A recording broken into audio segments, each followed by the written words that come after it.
గురుగారు ఇంట్లో శంఖం ఉండొచ్చా? ఉండద్దా? అని ఒక సందేహం ఉంటుంది కదా గురుగారు. అసలు ఉండొచ్చా? శంఖం ఉండడానికి ఏం అభ్యంతరం లేదమ్మా. హ్మ్. శంఖంలో లోపల ఇటువైపు నుంచి ఇటు తిరిగేటటువంటి శంఖం ఒకటి ఉంటుంది, ఇటు తిరిగే శంఖం ఒకటి ఉంటుంది. హ్మ్. దక్షిణ దిక్కుగా తిరిగేటటువంటి శంఖాన్ని దక్షిణావర్త శంఖము అని అంటారు. ఆహా! ఓకే. భగవంతుడితో సమానం అని మనం దాన్ని భావన చేస్తూ ఉంటాం. హ్మ్. దేవాలయాల్లో శంఖాలు ఉంటాయి కదా. హ్మ్. వెంకటేశ్వర స్వామికి కూడా మనం వాళ్ళు టీవీల్లో చూపిస్తూ ఉంటారు కదా, అభిషేకం చేస్తూ ఉన్నప్పుడు హ్మ్. హ్మ్. ఆ స్వామివారికి అభిషేకం చేస్తూ ఉన్నప్పుడు ఇంత వారినటువంటి శంఖం ఒకటి ఉంటుంది. దాంతో ఇలా పాలు తీసుకొని ఆయన నెత్తిన ఇట్లా పోస్తూ ఉంటారు. అది దక్షిణావర్త శంఖం. హుహు. అది వెండిది. ఓకే. వెండితో మనం తయారు చేసుకున్నటువంటిది. హుహు. ఇదే దక్షిణావర్త శంఖాలు మనకి అక్కడ దొరుకుతాయి, రామేశ్వరం దగ్గర దొరుకుతాయి, సముద్రం ఒడ్డున దొరుకుతాయి. హుహు. తెచ్చి పెట్టుకుంటారు.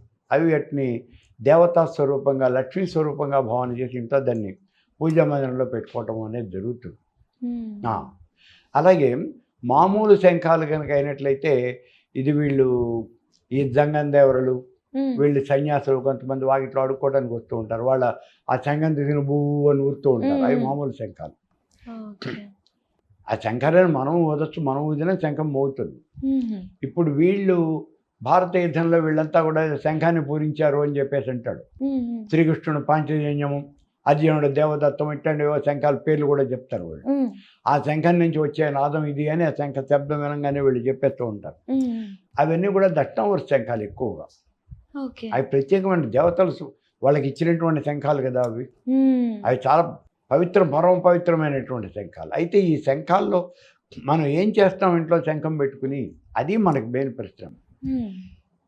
భగవంతుడికి అర్చన చేయటం కోసం ఈ శంఖాన్ని వాడతాం. అర్చన చేయడం కోసం వాడతాం. అర్చన చేయటం అంటే ఏమిటి చేస్తాం మనం అంటే, దేవుడికి అభిషేకం చేయాలనుకో, అభిషేకం చేయాలంటే ఎలా చేస్తాం? సామాన్యంగా ఈశ్వరుడికి అభిషేకం చేస్తాం. ఈశ్వరుడు అభిషేక ప్రియుడు కదా. ఈశ్వరుడికి అభిషేకం చేయాలి అంటే పైన ధారాపాత్ర కడతాం. ఓ పాత్ర కడతాం పైన, దాని పైన తాళ్ళేసి కట్టి దానికి మధ్యలో చిల్లు ఒకటి ఉంటుంది. ఆ పాత్ర నిండా నీళ్లు పోస్తాం. ఈ చిల్లీలో నుంచి ఆ నీళ్లు శివలింగం మీద అలా పడుతూ ఉంటాయి. అది మనం చేసేటటువంటిది. అయితే ఇక్కడ ఆ నీళ్లు పడుతూ ఉంటాయి, అది అలా జరుగుతూ ఉంటుంది. మనం మధ్య మధ్యలో పాలు, మిగిలినటువంటి పంచామృతాలు ఇవన్నీ కూడా శివుడికి అభిషేకం చేస్తాం మనం. ఈ అభిషేకం చేసేటప్పుడు దాన్ని దక్షిణావర్త శంఖం పక్కన ఉంటుంది, ఆ శంఖంతో తీసి అభిషేకం చేస్తాం.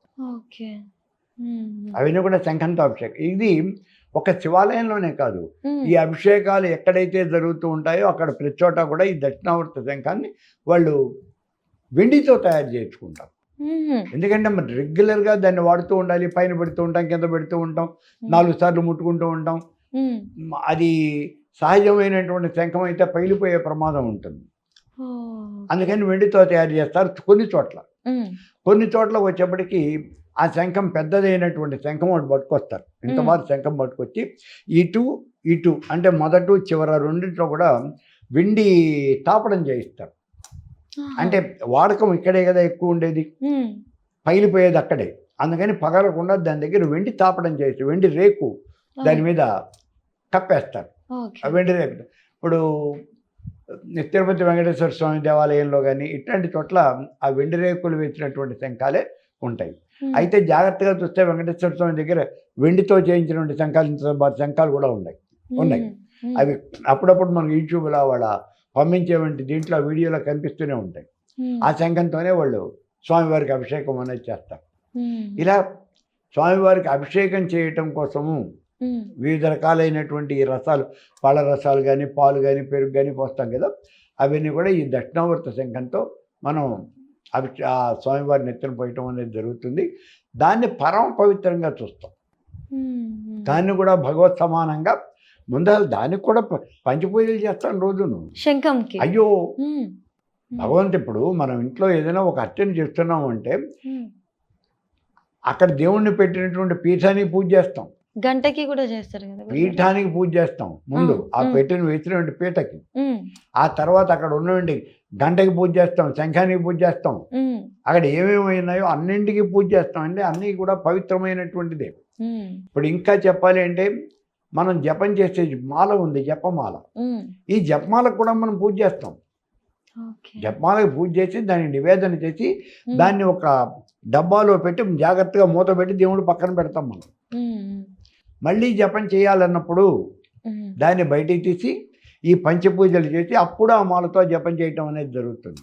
ఉమ్, దాన్ని మరి మనం జపం చేసేది కదా, ఉమ్. పరమ పవిత్రంగా చూడాలి కదా. అవునవును గురుగారు. ఎలాగా అంటే మనం చదువుకుంటున్నాం, ఉమ్, పుస్తకాన్ని మనం కాళ్ళతో తొక్కం. అవునవును.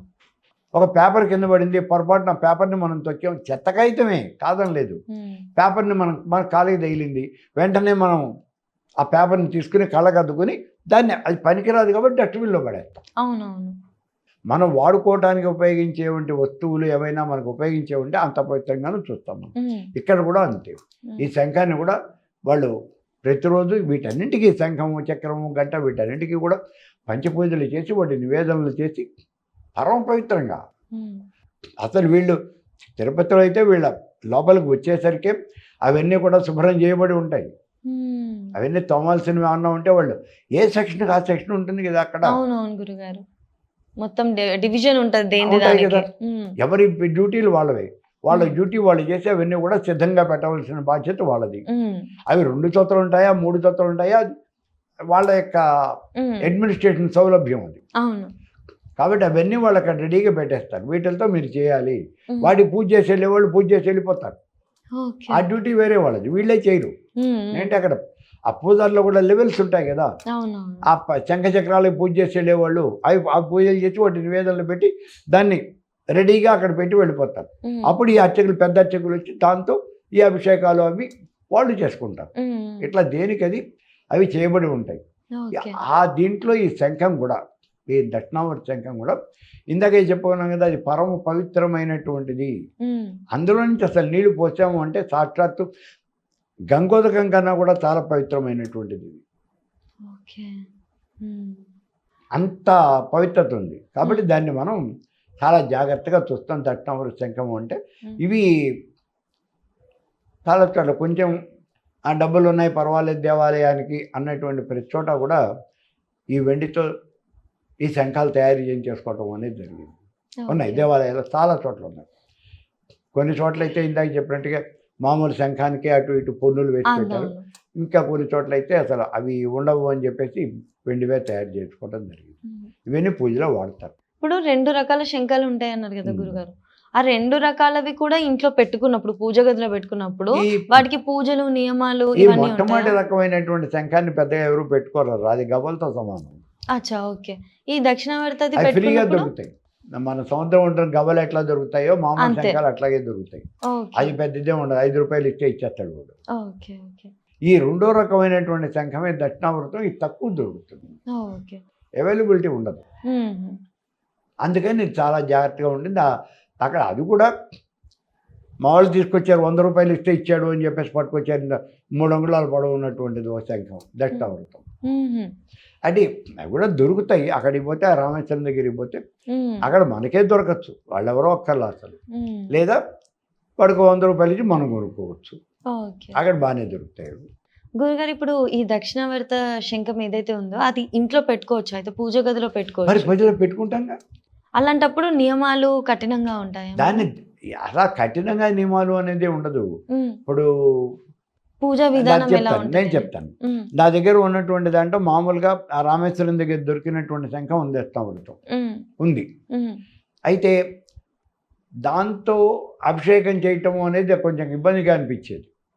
ఓకే. అది పొరపాటున చేదారితే పగిలిపోతుంది, అసలు చాలా చిన్న శంఖం, ఎన్ని నీళ్లు పడుతుంది అది, ఇవన్నీ కష్టం అనిపించేది. అందుకని నేనేం చేశాను, వెండితో శంఖం చేయించేసుకున్నాను. ఇది దక్షిణావృతం వెండితో చేయించాను. ఓకే. సో ఇప్పుడు ఆ వెండి శంఖం అయితే మనకి ఇబ్బంది లేదు. అవును. నేను నీళ్ళు ఇట్లా ముందుకుంటే ఒక గ్లాస్ నీళ్ళు ఎడతాయి లోపలికి, నేను దేవుడిని ఎత్తుని పోసేయడానికి వీలుంటుంది. అలా పెట్టేసుకున్నాం. దాన్ని మనం నియమాలు నిష్టలు ఏమన్నా ఉన్నాయా, మిగిలినటువంటి దేవతా విగ్రహాలను ఎంత జాగ్రత్తగా అయితే చూస్తామో అంత జాగ్రత్తగానే వీటిని కూడా చూస్తాం. ఓకే. ఓకే. వాటిని కూడా ప్రతిరోజు దానికి కూడా గంధము కుంకుమ పెట్టి దానికి కూడా అగరత్తులు ఎట్లా వెలిగిస్తాం కదా, వెలిగించి నివేదన పెట్టడం అనేది జరుగుతుంది. చెప్పాను కదా, మొత్తం మనం ఇలాంటివి చాలా భగవత్ స్వరూపంగానే వాటిని మనం భావించడం అనేది జరుగుతుంది. ఓకే గురుగారు. ఇప్పుడు ఇంట్లో పెట్టుకోవచ్చు అంటే పెట్టుకోవచ్చు. ఎటువంటి నియమాలు పూజలు చేయాలంటే సాధారణంగా వేరే దేవతల ఫోటోస్కి ఎలా చేస్తున్నామో దీనికి కూడా అంతే చేస్తాం. పెట్టుకోవచ్చు. ఓకే గురుగారు. గురుగారు ఇంకొక విషయం, ఇప్పుడు శంఖం లిటరల్గా రిపీట్. గురుగారు ఇంకొక విషయం, మనం శంఖంని దేవతా స్వరూపంగానే భావిస్తున్నాం ఇక్కడ. ఎందుకు శంఖంకి అంత ప్రాముఖ్యత వచ్చింది మన పురాణాల్లో సంప్రదాయాల్లో? దక్షిణావృతం అనేది అసలు ఎక్కడ దొరకదు, తక్కువ దొరుకుతుంది. అలా ఎప్పుడైనా సరే మన స్కెర్సిటీ ఉన్నటువంటి ప్రోడక్ట్ వాల్యూ పెరుగుతుంది కదా, ఆటోమేటిక్గా ఇక్కడ అంతే వాల్యూ పెరుగుతుంది. తర్వాత ఎప్పుడు కూడా మనకి ఇటువైపు నుంచి ఉన్నదే కానీ ఇటువైపు నుంచి అంతే దక్షిణావృతం అనేది చాలా తక్కువ ఉంటుంది. అందుకని ఇది భగవత్ స్వరూపంగా చెప్పబడుతుంది. ఇప్పుడు మీకు ఒక్క మాట ఏమంటే, ఇక్కడ శివపార్వతుల యొక్క విగ్రహాలు ఉంటాయి, అవును కదా. అలా ఉన్నప్పుడు శివుడు ఇలా కింద కాలు పెట్టి, కుడికాలు కింద పెట్టి ఎడంకాలు పైన వేసుకుని ఇలా కూర్చుని ఉంటాడు. ఎక్కడైనా చూడండి ఇలాగే కూర్చుని ఉంటాడు.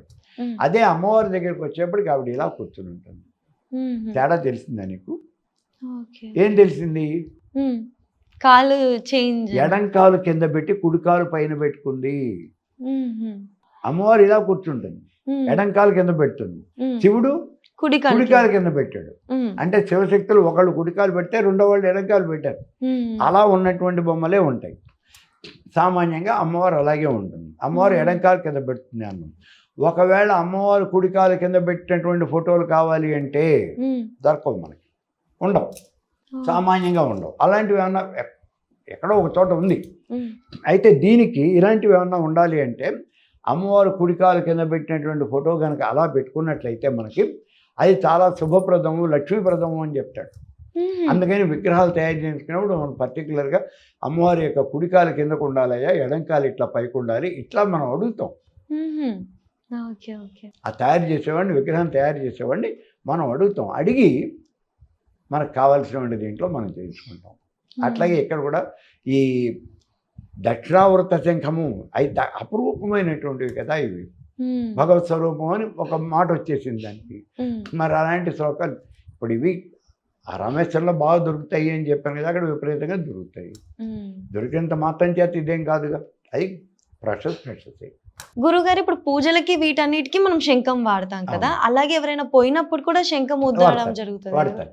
అంటే ఇప్పుడు ఎవరైనా పోయినప్పుడు తీసుకుపోతున్నప్పుడు మనకి ఈ బాజాలు కొట్టడం ఇట్లాంటివి కొన్ని చేస్తాం కదా. అంటే ఇక్కడ ఇలా జరిగింది, ఏదో ఒక ఇన్సిడెంట్ జరిగింది, ఆ బాడీని మేము తీసుకొస్తున్నాము, ఆ విషయం చెప్పడం కోసం అని చెప్పేసి 10 మందికి తెలియజేయడం కోసం అని మనం వాళ్ళు ఏదో ఆ మేళం వాయిస్తారు. ఆ మేళం వాయించడం మనకి ఎలా తెలుస్తుంది? ఆ మేళం వింటే మనకు తెలుస్తుంది. అది శుభకార్యానికి వాయించే మేళమా, అశుభానికి వాయించే మేళమా మనకి తెలుస్తుంది.